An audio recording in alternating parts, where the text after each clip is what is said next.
दोस्तों, आज की हमारी ये वीडियो बाकी वीडियो से बिल्कुल अलग होगी क्योंकि आज की इस वीडियो में मैं एक नहीं बल्कि दो हॉरर मूवीज को एक्सप्लेन करने जा रहा हूँ। इस वीडियो का इंट्रो बिल्कुल भी लंबा नहीं होगा, तो बिना देर करते हुए हम डार्क डोज की पहली मूवी की तरफ चलते हैं। हमारी पहली मूवी का नाम है ऑन द थर्ड डे, जो 2021 में रिलीज हुई थी। IMDb ने इसे 5.7 आउट ऑफ 10 की रेटिंग्स दी है और इस मूवी को 70% गूगल यूजर्स ने भी लाइक किया है। ये मूवी डिमोनिक एंटिटी के बारे में है और इसका एंड काफी ज्यादा खतरनाक है, तो आप लोग वीडियो को पूरा लास्ट तक देखना। चैनल पे नए हो तो चैनल को सब्सक्राइब भी जरूर कर देना। और अब हम इसी के साथ चलते हैं सीधा वीडियो की तरफ। मूवी शुरू होती है एंड्रिक नाम के एक फादर को दिखाते हुए, जिसे एक फोन आता है। फोन पे एक आदमी एंड्रिक को बोलता है कि डीमन को लेके किनारे पे आ जाओ, जिसके बाद एंड्रिक घर के बेसमेंट में जाता है जहाँ पे उसने एक बड़े से डब्बे को बेड़ियों में बांध रखा था। सीन जाता है ससीलिया नाम की लड़की पे, जो अपने बेटे को लेकर रात के टाइम पे कहीं पे जा रही थी। रास्ते में ससीलिया को फिगारो नाम की एक लड़की मिलती है जिसकी गाड़ी खराब हो गई थी। फिगारो की वजह से ससीलिया का ध्यान भटक जाता है और वो फादर एंड्रिक की गाड़ी से टकरा जाती है। यहाँ से सीन 3 दिन आगे शिफ्ट हो जाता है, जहाँ पे ससीलिया को एक बेसमेंट के अंदर होश आता है और उसे पिछले 3 दिन की कोई भी बातें याद नहीं थी। ससीलिया घबराते हुए बेसमेंट से बाहर निकलती है और वो जंगलों में भागने लगती है। भागते भागते ससीलिया एक बूढ़े कपल के घर पहुंच जाती है और वो कपल ससीलिया की बुरी हालत देखकर तुरंत ही एम्बुलेंस को बुलाता है। ससीलिया को इसके बाद हॉस्पिटल में होश आता है, जहाँ पे हरमन नाम का एक डॉक्टर उसका इलाज कर रहा था। थोड़ी देर बाद हॉस्पिटल में फर्नांडो आता है, जो ससीलिया का पति है, और वो ससीलिया से गुस्से में पूछने लगता है कि उसका बेटा कहाँ पे है। ससीलिया को खुद भी नहीं पता था कि उसका बेटा कहाँ पे है और वो बहुत ज्यादा कंफ्यूज थी। पर तभी वहाँ पे डॉक्टर हर्नन आ जाता है, जो फर्नांडो को वहाँ से भगा देता है। अब रात के टाइम वेंचूरा नाम का एक ऑफिसर ससीलिया से मिलने के लिए हॉस्पिटल में आता है और वो डॉक्टर हर्नन को बताता है कि 3 दिन पहले जो एक्सीडेंट हुआ था, उसके बाद फादर एंड्रिक और फिगारो नाम की एक लड़की मिसिंग हो गए हैं। ऑफिसर वेंचूरा की ये बातें ससीलिया पहले ही सुन लेती है, पर तभी एक दूसरी पेशेंट ससीलिया को देखकर डरने लगती है और जब ऑफिसर वेंचूरा और हर्नन ससीलिया के रूम में पहुंचते हैं उससे बात करने के लिए, तो ससीलिया गायब हो चुकी थी और वो दूसरी पेशेंट मर चुकी थी। हमें अब ससीलिया को दिखाते हैं, जो अपने बेटे को ढूंढने के लिए हॉस्पिटल से भाग चुकी थी, और दूसरी तरफ हम फादर एंड्रिक को देख पाते हैं, जिसने फिगारो को एक डब्बे के अंदर बंद कर रखा था। अब ससीलिया अपने बेटे को ढूंढते हुए घर पहुंचती है, पर घर के अंदर भी उसका बेटा कहीं भी नहीं था। ससीलिया को अब अपने बेटे को लेकर विजन्स आने लगते हैं और तभी फर्नांडो उस पर अटैक कर देता है। फर्नांडो ससीलिया को पीटने लगता है और वो उससे पूछता है कि आखिर उसका बेटा कहाँ पे है, पर ससीलिया को इस बारे में कुछ भी नहीं पता था। थोड़ी देर बाद ऑफिसर वेंचूरा डॉक्टर हर्नन के साथ ससीलिया के घर पे पहुंचता है, पर वहां पे ना तो फर्नांडो था और ना ही ससीलिया। इसके बाद ऑफिसर वेंचूरा ससीलिया को ढूंढने के लिए एक सर्च पार्टी को ऑर्गेनाइज करवाता है और डॉक्टर हर्नन वहां से घर जाने के लिए निकल जाता है। रास्ते में अचानक ही ससीलिया डॉक्टर हर्नन की गाड़ी में उठ के बैठ जाती है और वो उससे मदद की भीख मांगने लगती है। हर्नन ससीलिया को अब अपने घर पे ले जाता है, जहाँ पे ससीलिया हर्नन को बताती है कि उसके साथ कुछ बहुत बुरा हो रहा है और उसे पिछले 3 दिन की कोई भी बातें याद नहीं है। ससीलिया अब हर्नन के सामने अजीब बिहेव करने लगती है क्योंकि उसे शीशे के अंदर फिर से अपना बेटा दिखाई दे रहा था।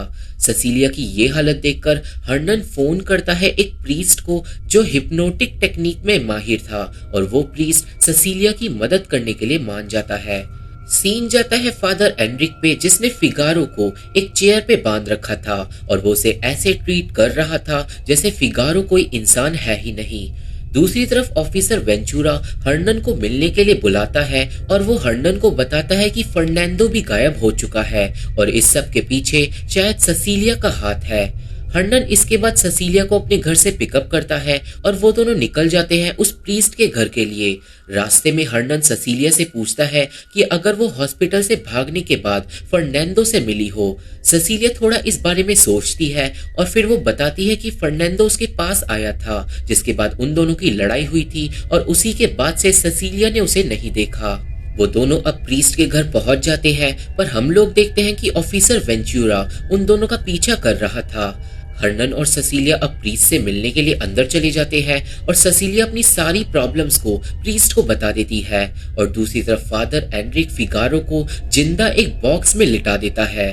फादर फिगारो के ऊपर कुछ लिक्विड्स डालता है जिसकी वजह से उसकी बॉडी जिंदा जल जाती है। अब प्रीस्ट को दिखाते हैं जो ससीलिया के ऊपर अपनी हिप्नोटिक टेक्निक का यूज करता है और ससीलिया अपनी 3 दिन पहले वाली मेमोरीज के अंदर चली जाती है। हम लोग अब पास्ट में ससीलिया को उसके बेटे के साथ देखते हैं और घर में आता है फर्नांडो। हमें पता चलता है कि फर्नांडो अपनी बीवी से काफी ज्यादा अब्यूजिव है, पर वो अपने बेटे से काफी ज्यादा प्यार करता है। ससीलिया को फर्नांडो का उसके घर पे आना बिल्कुल भी नहीं पसंद था और इसी वजह से उन दोनों में काफी बार लड़ाई भी हो जाती है। उस दिन की रात को ससीलिया फैसला करती है अपने बेटे को कहीं दूर ले जाके नई लाइफ स्टार्ट करने का और इसलिए वो उसे अपनी गाड़ी में लेके दूसरी जगह जा रही थी। रास्ते में ससीलिया को फिगारो मिलती है, जिसके बाद ससीलिया का फादर एंड्रिक के साथ एक्सीडेंट हो जाता है। एक्सीडेंट के बाद ससीलिया घायल हो जाती है और उसका बेटा बेहोश हो जाता है। अपने बेटे को लेकर ससीलिया गाड़ी से उतरती है और तभी फिगारो उन दोनों की मदद के लिए आ जाती है। फिगारो तुरंत ही एम्बुलेंस को फोन करती है और अब ससीलिया को दिखाई देता है वही डब्बा जो फादर एंड्रिक बेसमेंट से लेके आया था। वो बॉक्स रोड पे खुला हुआ पड़ा था और उसके अंदर कुछ भी नहीं था। अब तभी ऐसा कुछ होता है जिससे फिगारो गायब हो जाती है। अपने बेटे को बॉक्स के सहारे बिठाकर ससीलिया अब तुरंत ही फादर से मदद मांगने जाती है, पर तभी आसमान से फिगारो नीचे गिरती है और उसकी गर्दन से खून निकलने लगता है। ये देखकर ससीलिया डर जाती है और वो देखती है कि उसका बेटा गायब हो गया है। ससीलिया को जंगल में एक फिगर दिखाई देती है जो उसके बेटे को अपने साथ ले जा रही थी। ससीलिया तुरंत ही उस फिगर के पीछे भागती है और वो पहुंच जाती है एक पुराने घर के सामने। उस घर के बेसमेंट में ससीलिया अपने बेटे को ढूंढने के लिए जाती है, जहाँ पे उसे मिलता है अपने बेटे का जूता। और तभी रियल वर्ल्ड में ससीलिया बहुत ज्यादा घबराने लगती है और उसकी कहानी यहीं पे अधूरी रह जाती है। अब डॉक्टर हर्नन ससीलिया को शांत करता है, पर अचानक ही ससीलिया डिमोनिक होके जाग जाती है और दूसरी तरफ ऑफिसर वेंचुरा को डॉक्टर हर्नन की गाड़ी के अंदर मिलती है फर्नांडो की लाश। ऑफिसर वेंचुरा अब अपनी टीम के साथ प्रीस्ट के घर के अंदर जाता है, पर वहां पे प्रीस्ट और डॉक्टर हर्नन दोनों ही मर चुके थे और ससीलिया वहां से भाग चुकी थी। और अब ये साफ हो जाता है कि ससीलिया ही सारी मौतों के पीछे है। सीन जाता है फादर एंड्रिक पे, जो भगवान से प्रार्थना कर रहा था और उसके साथ कुछ डिमोनिक चीजें होने लगती है। फादर एंड्रिक के सामने ही जीसस का सर गायब हो जाता है और उस पे फिगारो की डिमोनिक आत्मा हमला कर देती है। इस सब से फादर एंड्रिक डर जाता है और जब उसे कुछ भी समझ नहीं आता तो वो फिगारो के जले हुए शरीर से ही उसका सर काट के अलग कर देता है। सीन जाता है डिमोनिक ससीलिया पे, जो पहुंचती है उस ओल्ड कपल के घर और उस कपल से मिलने के बाद वो वापस चली जाती है उसी पुराने घर की तरफ। थोड़ी देर बाद फादर एंड्रिक उस ओल्ड कपल के घर पहुंचता है, जहाँ पे वो कपल डिमोनिक हो चुका था और इसका मतलब ससीलिया ने उस कपल के साथ कुछ गलत कर दिया था। फादर एंड्रिक अब उस कपल को भी मार डालता है और उनके सरों को काटकर एक बैग में अपने साथ ले जाता है और दूसरी तरफ ससीलिया उसी बेसमेंट के अंदर पहुंच जाती है। ससीलिया के पीछे फादर एंड्रिक भी पहुंच जाता है और वो एक क्रॉस से ससीलिया का एग्जॉर्सिज्म करने लगता है। ससीलिया को होली चीजों से डर लग रहा था, पर तभी सामने आ जाता है वो डीमन जो बॉक्स के अंदर बंद था और एक्सीडेंट के बाद भाग गया था। वो डीमन बहुत ही ज्यादा भयानक होता है जो फादर पे हमला कर देता है। फादर उस डीमन से बच के उसे नर्क में वापस भेजने की कोशिश करता है, पर वो डीमन इतना ज्यादा ताकतवर था कि वो फादर का सर काटकर अलग कर देता है, वो भी ससीलिया के सामने। ससीलिया भी डीमन को देखकर डर जाती है और वो बेसमेंट से और ज्यादा नीचे चली जाती है, जहाँ पे उसे अपने बेटे का खिलौना मिलता है। और अब ससीलिया को याद आ जाता है कि 3rd डे की रात को आखिर हुआ क्या था। पास में हम लोग अब ससीलिया को देख पाते हैं, जिसे उसी जगह पे अपना बेटा मिल जाता है और उसके बेटे को होश भी आ चुका था, पर वो डीमन उन्हीं दोनों को घूर रहा था। डीमन से बचने के लिए ससीलिया अपने बेटे को एक अलमीरा में बंद कर देती है और वो अकेले ही उस भयानक डीमन का सामना करती है। वो भयानक डीमन ससीलिया को एक बार में ही पकड़ लेता है और उसकी गर्दन काटकर उसका सारा का सारा खून पी जाता है, जिसकी वजह से ससीलिया मारी जाती है। ससीलिया के मरने के बाद वो डीमन ससीलिया को अपना खून पिला देता है, जिससे ससीलिया जिंदा हो जाती है, पर वो अब एक डीमन में बदल चुकी थी। वो डीमन अब वहां से चले जाता है और ससीलिया का बेटा अपनी मम्मी के पास आता है, पर ससीलिया डिमोनिक होके अपने बेटे का ही खून पी जाती है और उसका बेटा मारा जाता है। मतलब ससीलिया ने ही अपने बेटे को और बाकी लोगों को मारा था, क्योंकि वो असल में एक डीमन है। और ये बात जब प्रेजेंट में ससीलिया को याद आती है तो उसकी दुनिया ही पलट जाती है। ससीलिया के पास अब वो डीमन आ जाता है और वो उसे एक पुराने शीशे के सामने ले जाके खड़ा कर देता है। ससीलिया अब अपनी असलियत को देखकर गुस्से में आ जाती है और वो उस मिरर को तोड़ डालती है और उस मिरर के पीछे उसे मिल जाती है अपने बेटे की लाश। ससीलिया अब अपने बेटे को गले लगा लेती है और वो डीमन ससीलिया को संभालता है और मूवी यहीं पे खत्म हो जाती है। मूवी के एंड क्रेडिट सीन में हम ससीलिया को पूरी तरीके से डिमोनिक रूप में देख पाते हैं और इसका मतलब ससीलिया अब शायद उस डीमन की बीवी बन चुकी है। तो ये थी explanation on the third day movie की। बट अब हम बिना देर करते हुए चलते हैं सीधा अपनी दूसरी मूवी की तरफ, जिसका नाम है अ बैंकट।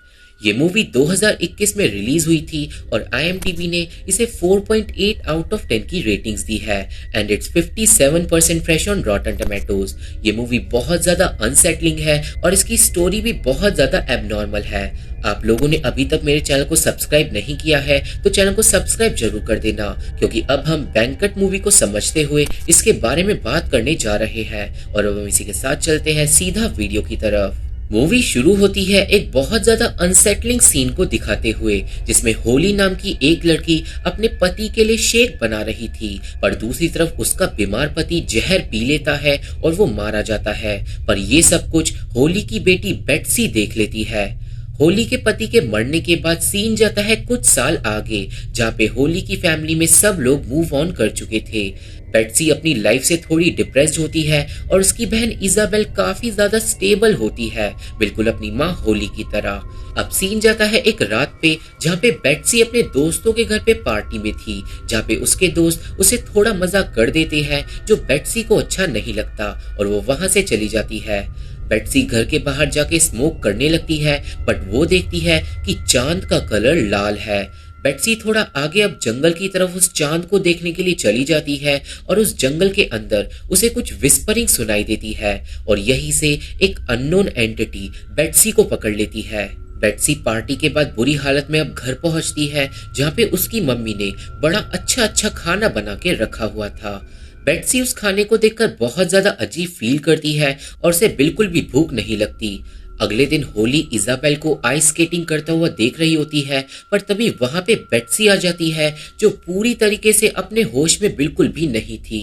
ये देखकर होली को उसकी चिंता होने लगती है और वो बेट्सी को लेके जाती है एक डॉक्टर के पास। डॉक्टर बेट्सी का हर टाइप से चेकअप करता है, पर बेट्सी के साथ कोई भी प्रॉब्लम नहीं थी और डॉक्टर को बिल्कुल भी समझ नहीं आता कि बेट्सी खाना क्यों नहीं खा रही। अब रात को डिनर का एक अनसेटलिंग सीन हमें दिखाया जाता है, जहाँ पे होली ने बहुत अच्छा खाना बनाया था और बेट्सी खाना नहीं खा रही थी। होली बेट्सी को बहुत बोलती है खाना खाने के लिए, बट बेट्सी को खाने से उल्टी आ रही थी। होली अब बेट्सी की प्लेट से सब कुछ हटा देती है और उसके सामने सिर्फ 5 मटर के दानों को रख देती है, पर फिर भी बेट्सी खाना नहीं खा पाती। होली अब प्लेट में से 4 और दानों को हटा देती है और बेट्सी के सामने सिर्फ 1 मटर का दाना रख देती है और फिर बेट्सी को वो खाने के लिए बोलती है। बड़ी ही मुश्किल से बेट्सी उस मटर को खा पाती है और ये देखकर होली को थोड़ी शांति मिलती है, पर तभी बेट्सी को एक दौरा पड़ जाता है और वो उल्टी करके बेहोश हो जाती है। अब इसके बाद बेट्सी का हॉस्पिटल में सीटी स्कैन किया जाता है, पर बेट्सी के शरीर में कोई भी दिक्कत नहीं थी और इन सारी चीजों से बेट्सी को लगने लगता है कि उसे भगवान ने किसी बड़े मकसद के लिए चुन लिया है। इस बात को बेट्सी अपनी माँ को भी बताती है, पर बेट्सी की बहकी बहकी बातें सुनकर होली को लगता है कि उसकी बेटी मेंटली बीमार हो चुकी है। अब उस दिन बेट्सी का एक दोस्त बेट्सी से मिलने आता है और बेट्सी को उससे मिलकर काफी ज्यादा अच्छा लगता है। बेट्सी अपने दोस्त के साथ कमरे में हंसने लगती है और ये सब सुनकर होली को काफी ज्यादा खुशी होती है, पर तभी होली देखती है कि बेट्सी का दोस्त अचानक ही घबराते हुए घर से भाग गया है। रात के टाइम अब फिर से बेट्सी खाना नहीं खाती और आज होली को गुस्सा आ जाता है और वो बेट्सी को गुस्से में उसके कमरे में ले जाती है, जहाँ पे वो बेट्सी का वजन जबरदस्ती नापती है और होली बोलती है कि वो आज से बेट्सी का वजन हर रोज नापेगी। होली अब बेट्सी का वजन हफ्तों तक नापती रहती है पर उसका वजन 1 ग्राम भी कम नहीं होता, जिससे होली बहुत ही ज्यादा कंफ्यूज्ड हो जाती है।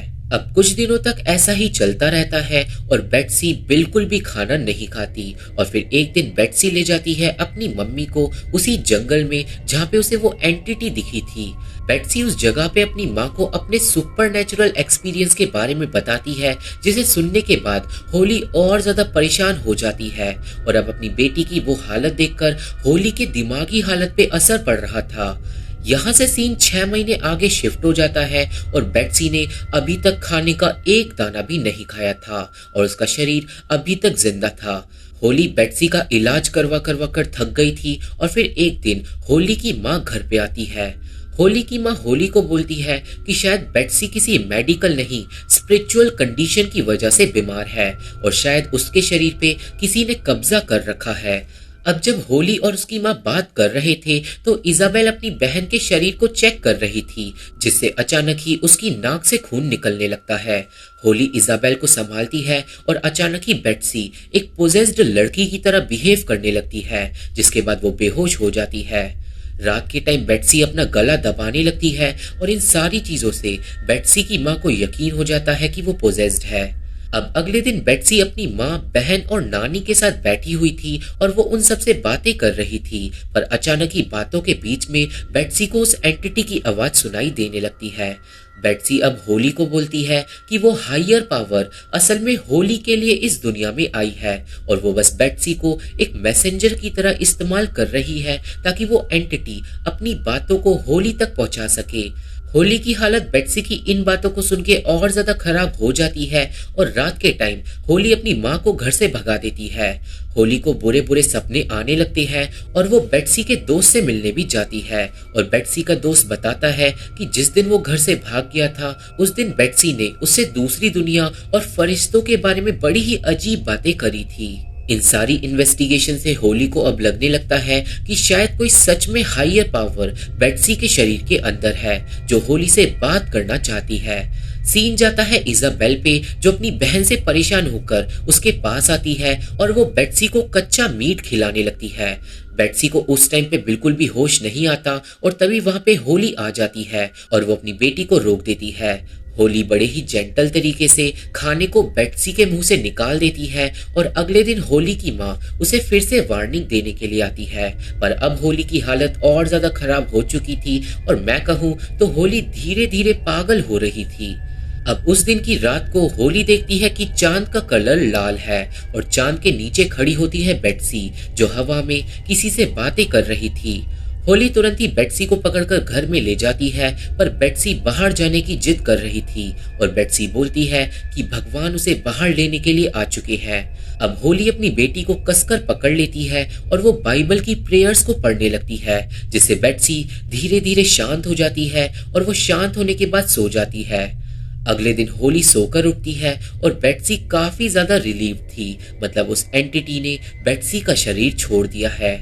अब अचानक ही होली की नजर वजन नापने वाली मशीन पे पड़ती है, जिसमें एक ही नंबर छपा हुआ था और यहाँ पे होली समझ जाती है कि जिस मशीन से वो अपनी बेटी का वजन नाप रही थी वो मशीन असल में खराब है और असल में बेट्सी 6 महीने से भूखी है।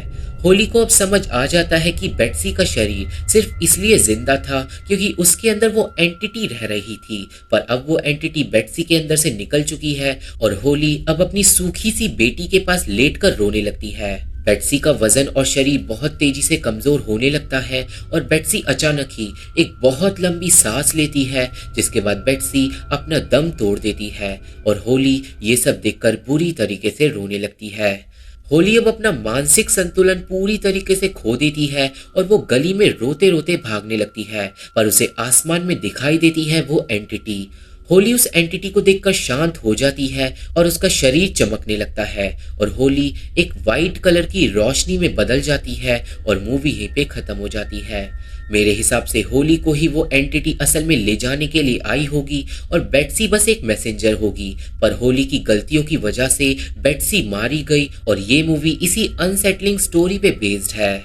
तो ये थी एक्सप्लेनेशन अब बैंकट मूवी की और मुझे आशा है कि आप सभी को आज की दोनों मूवी समझ आ गई होगी और मेरी ये वीडियो पसंद आई होगी। ये वीडियो आप लोगों को कैसा लगा मुझे कमेंट बॉक्स में जरूर बताइएगा। मेरे फेसबुक पेज का लिंक और बाकी सोशल मीडिया का लिंक डिस्क्रिप्शन बॉक्स में मौजूद है, आप लोग सब कुछ फॉलो कर लेना। इस वीडियो का कॉन्सेप्ट आप लोगों को कैसा लगा मुझे कमेंट बॉक्स में जरूर बताइएगा। चैनल को सब्सक्राइब करके और वीडियो को लाइक करके हमारा सपोर्ट जरूर करना, क्योंकि इससे हमें काफी ज्यादा हेल्प मिलती है और ऐसा करने से ही हमारा चैनल नई नई वीडियो ला पाता है। और अब मैं आप लोगों से मिलता हूँ अपनी अगली वीडियो में, तब तक के लिए थैंक यू, बाय बाय।